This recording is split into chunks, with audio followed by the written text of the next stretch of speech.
very wonderful Tuesday evening from ECWA Television Africa. Welcome to the show Church and Society with Tony J. Nakale and Professor Turaki. Good evening, Prof, and welcome to the show. Good evening. Thank you for always making yourself available to do this with me.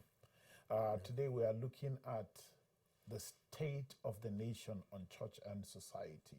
And in previous episodes, we have been talking about the contribution of ECWA to the development or to the growth of the nation. And today we are looking at the state of the nation, talking about Nigeria. Sir, Nigeria used to be a very wonderful country. Used to be. Today, Nigeria is not what it was. What is the problem? How did we get to this level of tears, blood, and sweat every day on the news? Thank you very much. And I want to thank you for raising this very important issue that Nigeria faces today. Let me begin with what is happening now.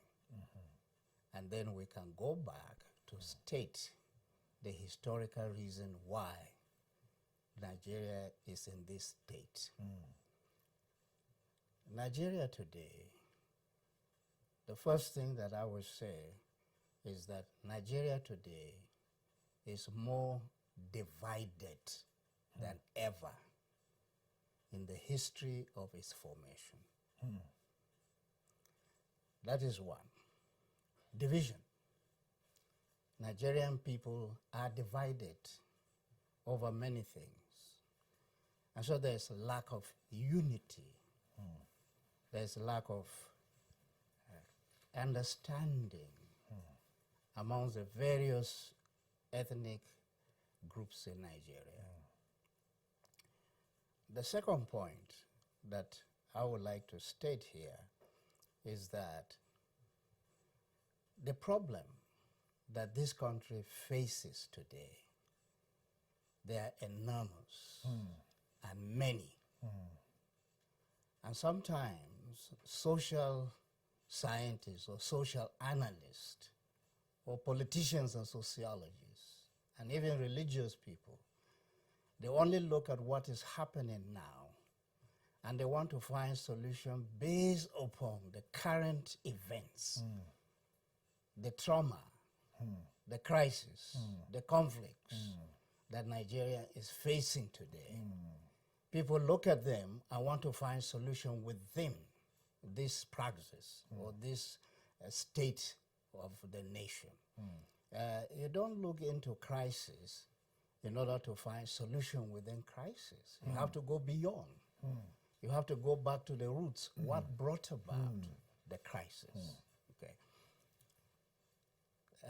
I still remember when I was a little boy, okay, in 1960, 1st October 1960, we were in school, and as children in school, I was given a Nigerian flag, green, white, green, and I was given a plastic cup with the Nigerian flag. I still remember that day, 1st October 1960. We had great dreams for this country. And soon after independence, Nigerians had great hopes that Nigeria will become a great nation, not only in Africa, but in the world. Now, when you look at what is happening today, when you look at the state of the nation today, you ask the question, what has happened to Nigeria? Why are we in the state that we are in today? Crisis every day. For example, now, there's no day that you wake up and you will not hear of killings, kidnappings, rape, and all kinds of social crimes. So there's pervasive social indiscipline within the country. I would say that even the worst state or the worst area where you have crisis and conflicts is the northern states of Nigeria. It's terrible. Northern states of Nigeria is a difficult terrain to live now. You can't travel freely. You can't even sleep freely in your house in the night because you're afraid that your house, your home will be invaded by criminals, by kidnappers, by terrorists. Okay? So there's social anarchy everywhere. Then you ask yourself, what led us into this? Why are we having this crisis in the country right now? For example, if we look at the state of the nations today, the social analysis or the social trends and patterns that we are facing in this country today, I'll tell you one. One of them is every day you hear the name Fulani, whether in the north or whether in the south, this little word Fulani is being ring all over the country. Why is it that the Fulani factor has suddenly reared itself and it becomes a problem to everybody in Nigeria? There's a reason for that. There are contemporary reasons and there are also historical reasons. There are religious reasons and there are also ethnic reasons why the Fulani factor has become an issue within the political analysis and the political practice of Nigeria today. The other factor is that of terrorism. Why do we have terrorism?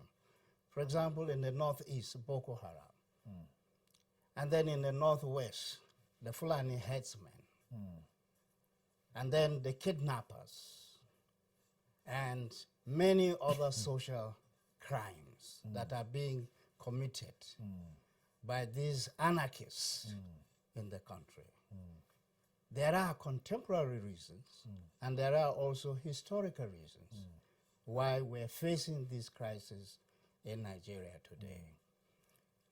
The other factor that we need to look at is the division amongst ethnic groups, religious groups, and regional and regions or regional grouping. For example, you hear North versus South. That is, northern elites create that kind of narrative, political narrative, that the North is monolithic, that North is united against the South. You also hear the same narrative that the Southerners have grouped themselves as against the North. So there is that regional division in the country. So you don't hear Nigerians talking about unity. You don't hear that. All that you hear is we Northerners or we Southerners. That's what you hear. Now, there are historical and contemporary reasons why we have these issues affecting the national cohesion, unity, and understanding between and among Nigerians. Okay. Let me go to why is Nigeria in this chaotic, crisis-ridden, and conflict state that we are in. Okay, why?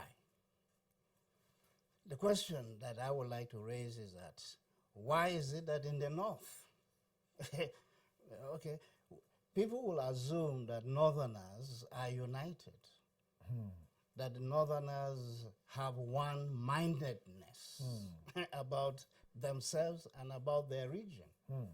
But you discover that Northerners are more divided. They are more divided Than any other place in the country. Yeah. Northerners are more divided. Okay? Why? I was going to ask. Why are we so divided? Divided. Let me give you the examples of division.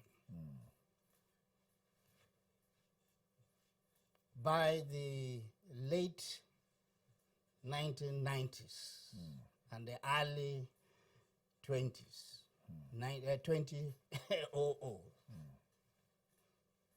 the division started way back in the early 1980s.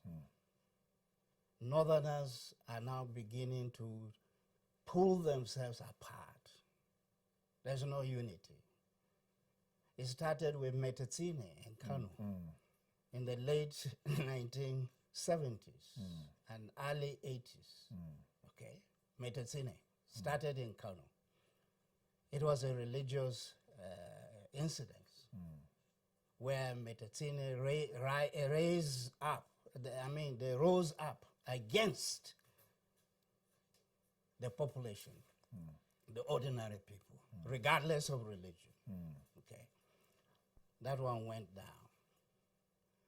And then the religious crisis in the north. You hear one crisis after the other. The Kafanchan crisis in 1987. And then the Kaduna Sharia riots in the early 2000s. And you can go on, you come to the plateau, you face the same thing. You find Maiduguri, Yola, all over, Bauchi, all over the north. Crisis, one after the other. Okay, why? Why this? Why are we in this state? Let's ask ourselves a question. How was Nigeria formed by the British colonial masters? And this is very important. Oh, it takes us back there now. Yes, we have to go back to be able to trace the long-term consequences of what the British have laid down for Nigeria, that today it has become matured and the maturity exploded in what? In crisis and conflict. We'll have to go back and look at how the British set up this country. But we also need to go beyond the colonial masters, right to our ancestors. And I would like to give you how Nigerian socio-political order was created and formed. Let me begin with our ancestors, African ancestors. I call them the first empire builders. They built African societies. And in Nigeria, our ancestors built our societies. Okay. Regardless of any other religion or culture or region, African ancestors created the African traditional societies. And our ancestors created four things. They were able to create our ethnicity. And ethnicity involves our history and our identity. Okay. So our identity as various ethnic groups, that aspect was created by our ancestors. The second social factor that was created by our ancestor is our land, our geography, our territory. So each ethnic group had its own land and its territory. And they were in charge and they controlled their ethnic environment. Okay? Now, that is another thing that our ancestors created. As I said, they created our ethnicity. You can call it ethnography. They created our geography.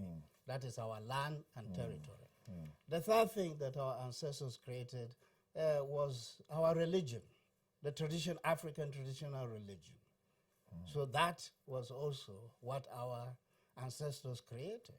And you know the value of religion within a human society. Okay. Then the fourth thing that our ancestor created, it was our culture. You see, the way you see, the way you understand, the way you interpret, and the way you apply life is based on culture. So that was also created by our ancestors. How we view ourselves, how we see ourselves, how we interpret, and how we understand the world. This is culture. And this was created by our ancestors. So they were the first empire builders. So our traditional societies, our ethnic groups or ethnic nationalities, they had these four social factors: ethnicity, land, religion, and culture. Over the years, then another empire builder arrived on the same place, in the same place, and they were Muslims. So Muslims have also created these their own four social factors. The way Islam defines ethnicity, identity, okay, who you are and what you do, your ethnicity and your identity and your history, Islam has its own. Different from the African traditional conception of ethnicity, identity. And the second thing that the Muslim brought, they also brought with them the concept of land, geography, territory. Okay?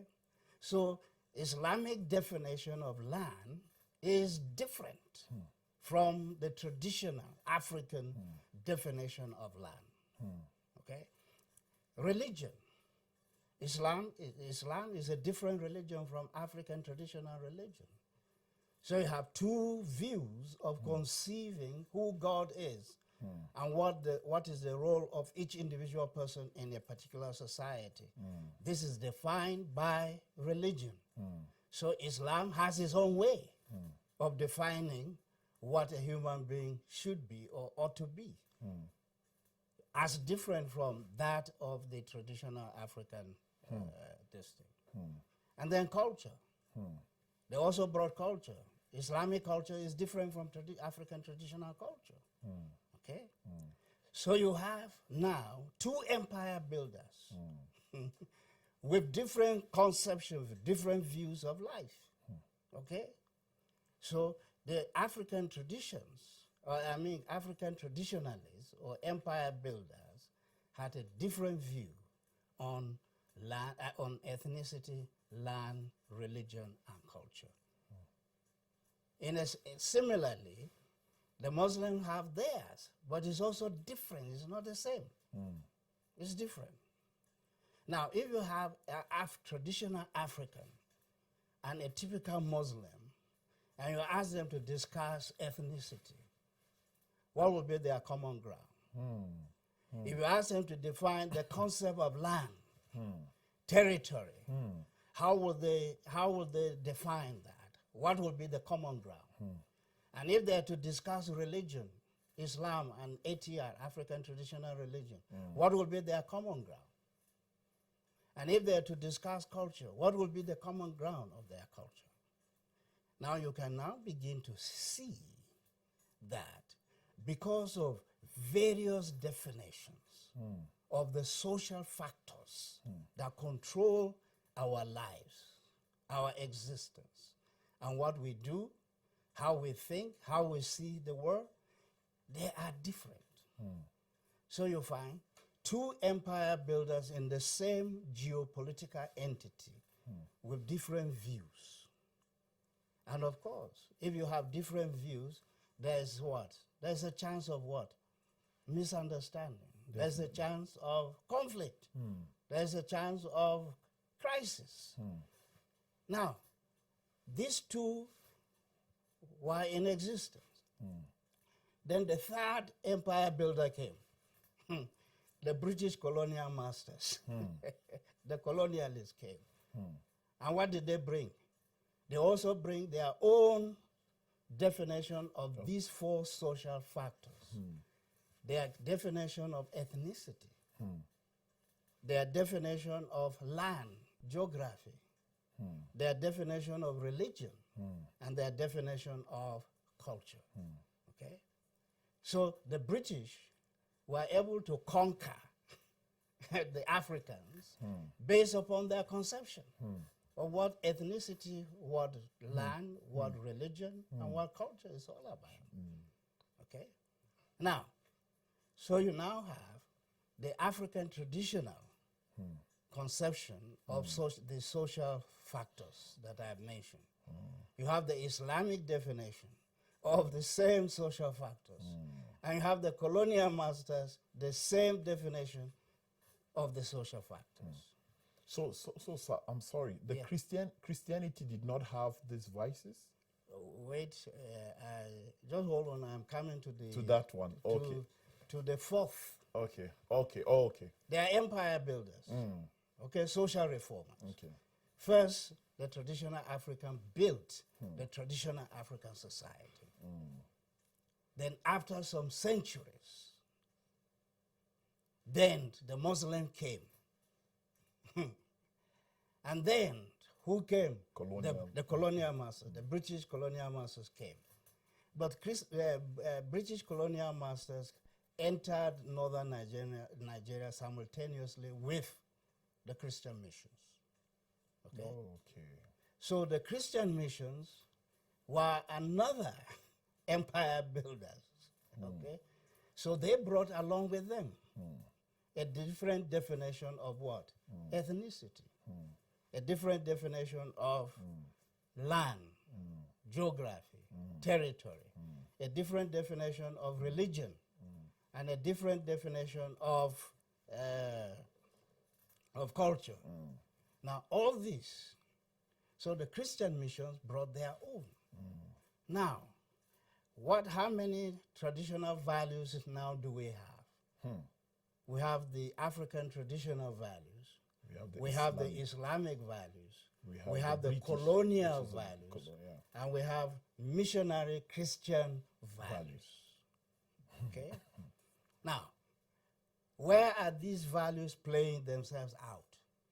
The Nigerian social environment. The Nigerian political social order. Okay. Now, the British then created the Nigerian political order, political social order. The British created it. The question is, what did the British use to create Nigeria? What type of political culture that the British established for Nigeria? Now you have to go back. What was the political culture of African traditional reformers, our ancestors? What political culture did Muslims created for Nigerians? What political culture did the British create? The missionaries, what did they create? Okay. Now, all these political definitions of who a Nigerian is one of the reasons of our socio-political conflict and crisis in the country. Now,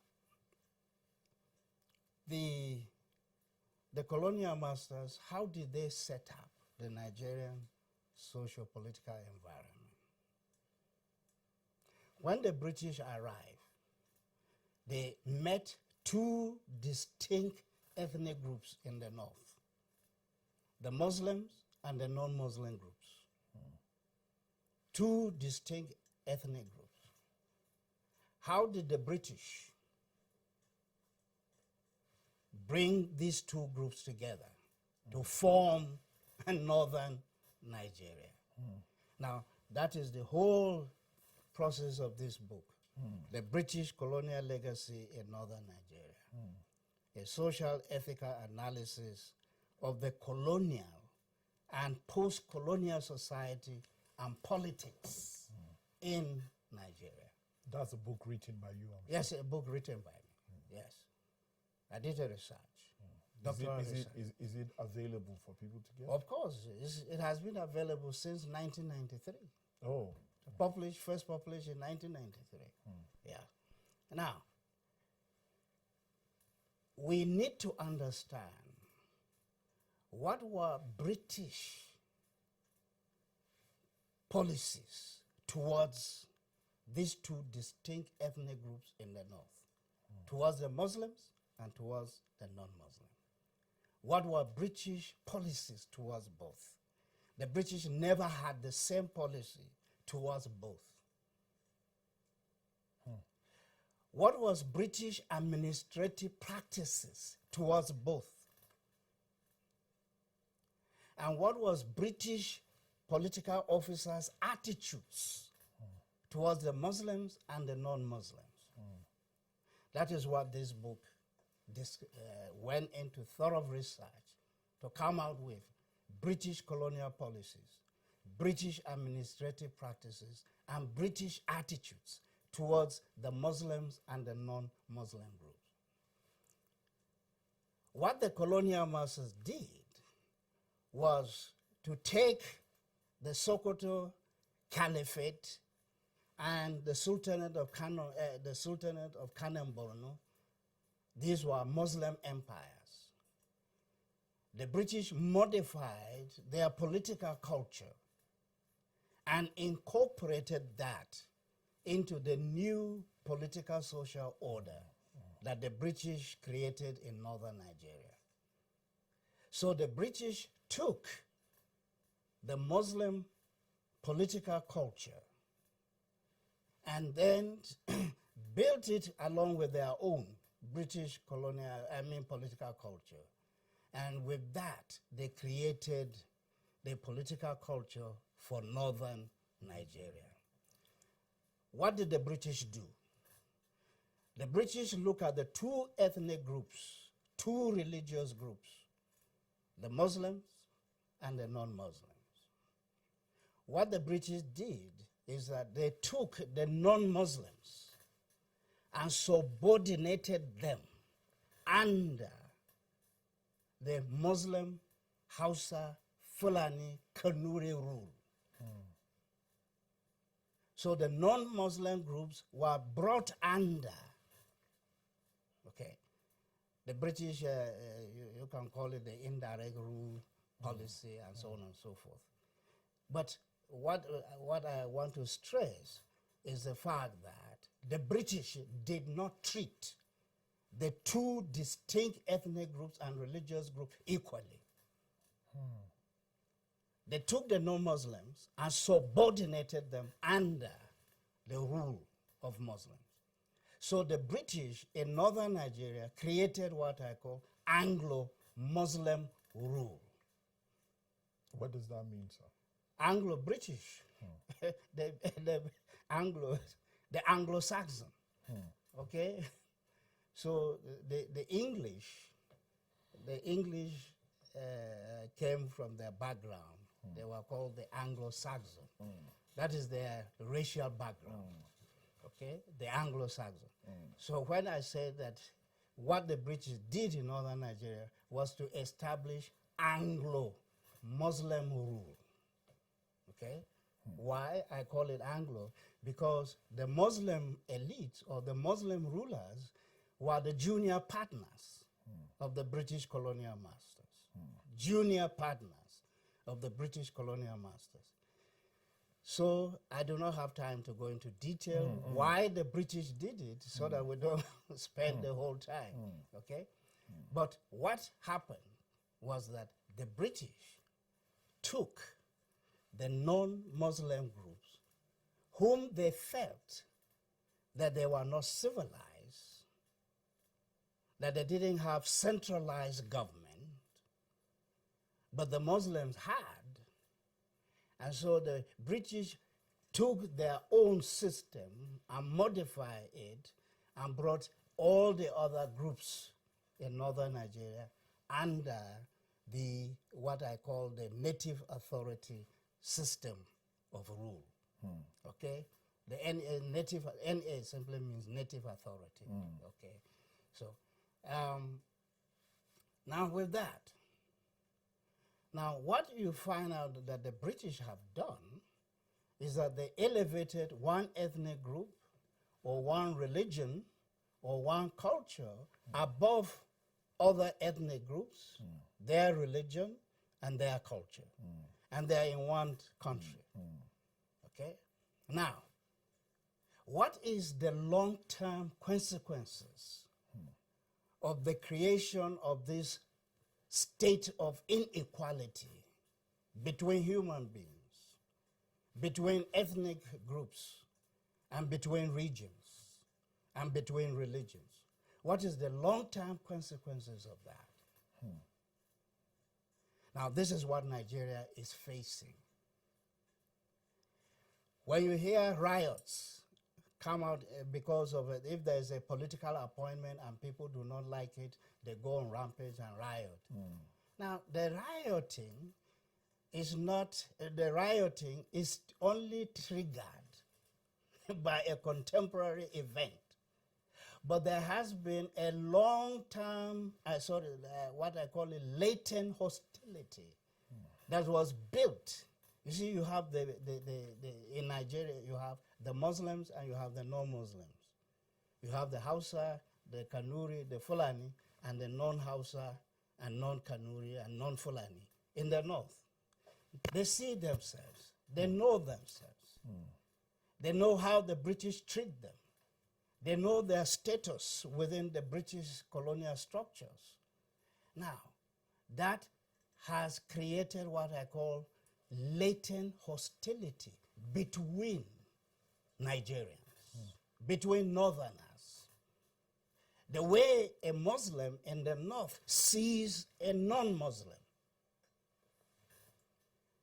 and the way a non-Muslim sees a Muslim. The way a Muslim sees a Christian, and the way a Christian sees a Muslim. The way a Muslim sees a traditionalist, and the way a traditionalist sees both Muslim and Christian. Okay? Now, these differences in values, the British did not create a common ground value that a Muslim, that a Fulani, that a Hausa, that a Kanuri, and non-Hausa, non-Fulani, non-Kanuri can live together, having common ground values, having common ground understanding, to be able to relate to each other on equal basis, not in a hierarchical state. Some see others are more important than the others. Okay? Now, that attitude, that value has blossomed in the country today. Okay? Why the Fulani factor? Why the Fulani factor? It's very simple. When the British came, this is how they created the hierarchical structure and statuses of Nigeria. On top, you have the British man. He is on top. Below him is the Teutonic races in Europe, who are not Anglo-Saxon, but they call them the Teutonic races in Europe. So they are below. And then below them you have who? The Arabs. And then below the Arabs, in Nigerian case, you have the Fulani. And below the Fulani, you have the Hausa. And below them, you have the others, child races. Because the colonial master nicknamed them child races, that they act and behave like children. They call them child races. Okay? So they were at the bottom. Okay? That was how the British set it up. Okay? The hierarchical structure of ethnic groups and religions and cultures in British colonial social order. That was how they set it up. Okay. Now, Nigerians have imbibed this value. Some think that they are superior, okay, than others. And they begin to treat people according to the levels that they have leveled the people. Okay. Now, that is what is happening now in this country. The British, when they came, they said that the Fulani are natural rulers. You read the colonial documents, you see it. They call the Fulani the natural rulers. And therefore use them to educate the uncivilized other groups. Okay? Now, if you have that mentality in the colonial setting, even prior to the colonial era, and then the colonial era, and you have created that kind of a social value of inequality, then you know that people can play injustices towards fellow human beings because of their social status. Nigeria today is suffering with a political culture that has created statuses of individuals, of ethnic groups, and of religions, and of culture, and even of regions. So it was placed hierarchically, those on top, those in the middle, and those at the bottom. Now, it has never changed. We got our independence in 1960. Our people, our elders, our nationalists, and our politicians, and our soldiers did not change it. They left it. And so Nigerians live not on the basis of human equality, but on the basis of the classification of who you are, according to your background, ethnic background, racial background. That is what it is. Now, I have been so educated within a few minutes. I don't think I have ever received a very vital information as in this magnitude about a nation where I live. Of course, I have heard all of these divisions. I've heard all of these segments within Nigerians. But, sir, I have a question. Go ahead. Maybe before I ask that question, I should take a break so that people can breathe. The show is on Facebook, so you can do well to check our Facebook page and also keep bringing the comments in. If you have a question, you have a comment to make or a contribution, please do so on Facebook. Let's take a quick break and we'll be right back.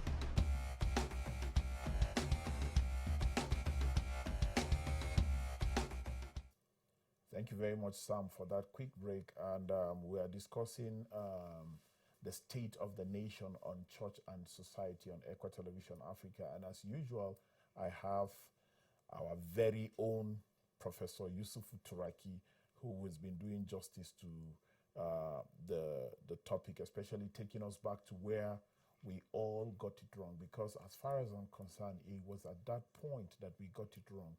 And let me link my concern to the question that I earlier said I was going to ask.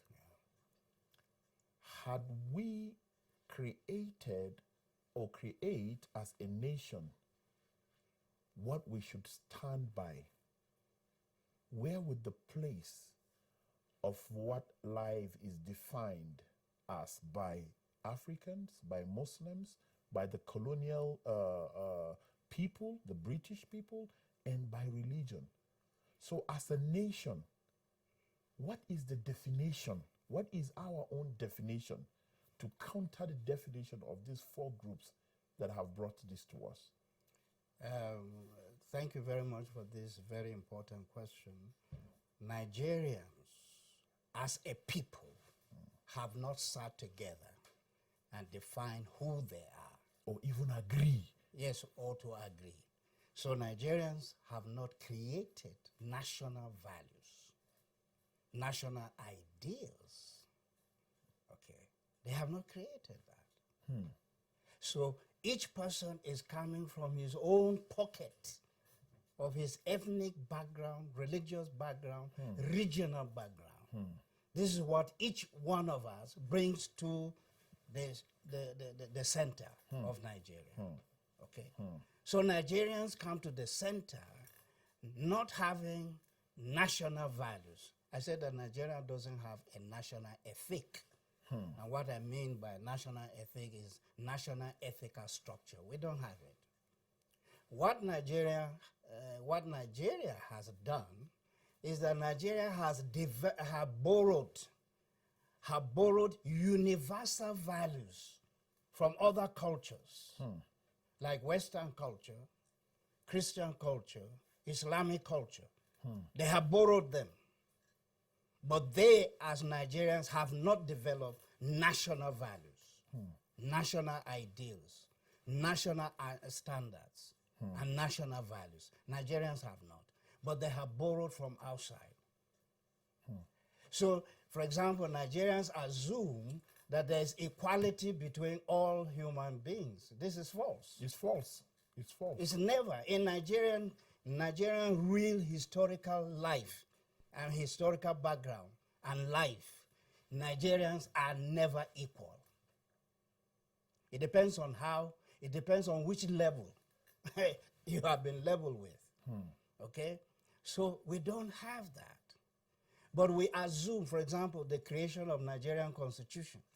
Nigerian Constitution is based on universal values, which Nigerians have not subscribed to practically. They believe it. They believe it in their heads, but in their hearts, it has never been translated into reality. Okay? So you find the Nigerian Constitution is there, the values are there, but they are universal values. And they were not created by a common ground approach of all Nigerians. Okay? So our constitution is on paper. Not every sector, not every area, not every region in Nigeria obeys Nigerian constitution. Why? Because Nigerians have not internalized the values. They have not made it theirs. You see? But they quote universal values. But they don't quote their sub-national values. Parochial values. Okay? So Nigerians at the center, if you are from the north, you'll be discussing at the center, Abuja, you'll be discussing about northern values. If you are from the south, southern values. If you are a Christian, Christian values. If you are a Muslim, Muslim values. If you are a traditionalist, traditional values. But we don't have common national values that can moderate all our attitudes, behaviors, and practices. We don't have that. If we have these common national values, it will make everybody take his culture, his religion, and his belief to his heart.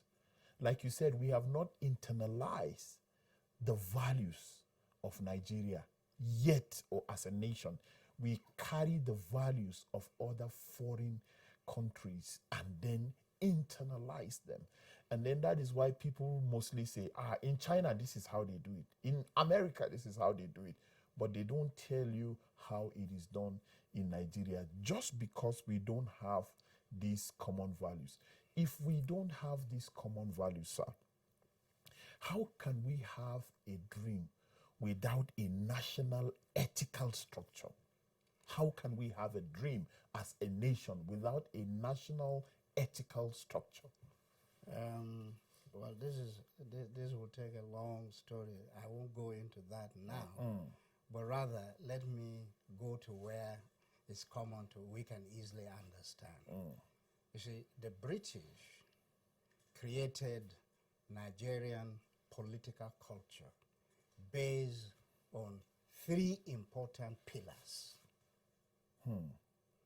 So Nigerian political culture was built upon three pillars. The pillar of ethnicity, the pillar of religion, and the pillar of region. So Nigerians, when they do politics, or whatever they do, whether at the center or periphery, it is these three pillars, these pillars of the Nigerian political culture that will determine what comes out in the end. Okay? No Nigerian wins election without using the ethnic factor or tribal factor. No. Or religious factor. Okay? Most Nigerian elections are determined by ethnicity, religion, and region, where you come from. Where you come from. These are the pillars. And Nigerian political culture is built on these pillars. So anything you bring from outside, you can bring democracy as a concept, as an idea. But democracy is going to be bastardized by what? By the ethnic factor, by the religious factor, and by the regional factor. Okay. So they are not going to use national values to play politics. No. They are going to use sub-national values to play politics. They will use ethnic values. They will use religious values. And they will use regional values. Now, if you want to be sure about the state, I mean the nature of Nigerian political culture, go back to all the elections since independence to the present. You'll discover that these three pillars are the major determinants who wins and who loses election in Nigeria. Okay. So it's not based on democratic values. No. What Nigeria does in terms of democracy is that democracy provides a process and structures within which you play politics. Okay? So you go and vote. How do you vote? And of course, Nigerians will vote according to the three pillars. Okay? Now, that is the problem that we have. So we have universal values that we tell Nigerians, and we say, oh, all Nigerians are equal. But their society never preaches, never teaches, and never practices the equality of fellow human beings. It doesn't exist in Nigeria. It's only the universal values that they talked about that exist, but they have never internalized it. If Nigerians had equality of fellow human beings, you won't have insurgency, you won't have Boko Haram killing people. Okay? You raise in this whole conversation that we've had from the beginning of the show till now, there are 3 points you raised, and this was supposed to be a topic just for this evening, but then I think we have to spill this topic to next week if you have time, because you talked about historical reasons why Nigeria is still in this conflict state, but you mentioned that you don't have time to go into it deeply. You mentioned you said the ethnography, what was wrong with the creation. You said there is no time for it. I also asked, how can we have a dream without a national ethical structure? You said there is no time. And this has given rise to the need of continuing this topic next week. because we have to deal with this. The story cannot be complete without these three primary aspects that you touched, but time failed. So we would continue next week with these three topics. So in closing, how can we start working towards getting it right, at least as a nation? The first thing is Nigerians have not in themselves desire unity and one-mindedness for Nigeria. They have not desired it. They are still in the enclaves of their ethnicity, of their religion, of their region. That's where they are. They are afraid to come out to create a national ethical structure that all Nigerians can embrace. Okay? It does not nullify your ethnicity. It does not nullify your religion. It does not nullify your region. No. But it's a common ground understanding. A Muslim and a Christian understand, or a traditionalist, they understand who they are as Nigerians. As Nigerians, these are the values, national values, national ideals, national standards that every Nigerian should imbibe and live by. Wow. Okay? Wow. Now, we don't have that. We don't have that. That's the reason why you have Boko Haram. They want to establish a caliphate over unwilling Nigerians. That's why you have the Fulani headsmen. Want to create what? Want to create an new Islamic, new Fulani empire in the Middle Belt areas.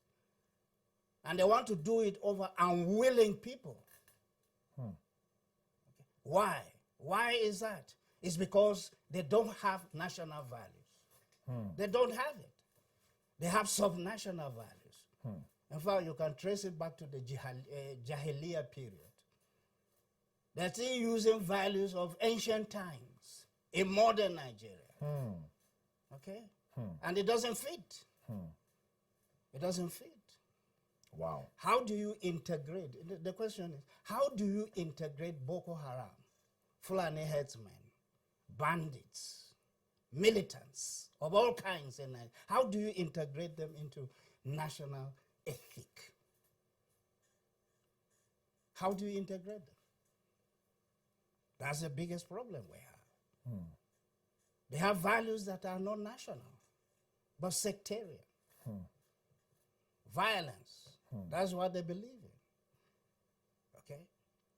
Now, the real problem is, does Nigeria have politicians who are interested in creating a national ethic or national ethical structure that every Nigerian can be moderated? Your attitude can be moderated, your behavior can be moderated, and your practices can be moderated by this national ethic. How many politicians are willing for that? They are not. One simple test to tell you the values of Nigerian politicians today is this voting thing at the national, this thing. Is it voting, electronic voting? What did they choose? What did they choose? They choose a policy that can allow for rigging. Oh, yes. They prefer rigging than otherwise. That's why they chose not to. All the reasons given why they rejected electronic are not reasons at all. They are just personal. They are just personal. They are not national reasons. It tells you that they don't have national interests. And they are not governed by national values. In fact, they are governed by political values. Party values. Yeah. Okay? Our politicians are governed by party values. And party is ideologies. party is supposed to be a platform. And that it ends there. Party is supposed to be a platform, and it ends there. Yeah. So in closing, sir, in 1 minute, do you have something to say in closing? Just 1 minute? Well, what I can say here is that the unfortunate thing that is happening to all Nigerians is that Nigerians are ignorant of how the British set them up and the long-term consequences of the values that the British have contrived and created Nigeria with. And Nigerians are incapable of transcending, of going beyond the values that beset them as a nation. That's unfortunate.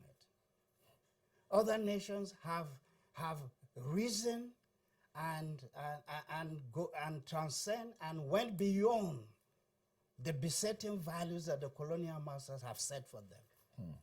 But Nigeria has not. Nigeria now goes back to the Jahiliya values. Okay? We have gone back to jihad, Boko Haram, Fulani headsmen. We have gone back to jihadism.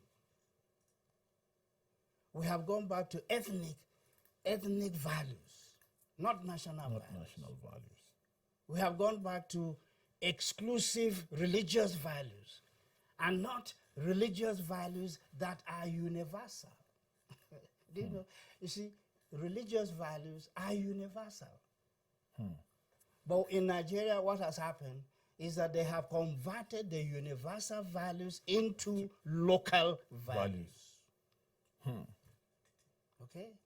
Universal values, can you in the name of religion kill a fellow human being? No. It's a universal value. But you can use religion to kill. It's not religion that kills. It is your ethnicity, your class, your interest that uses religion to kill somebody.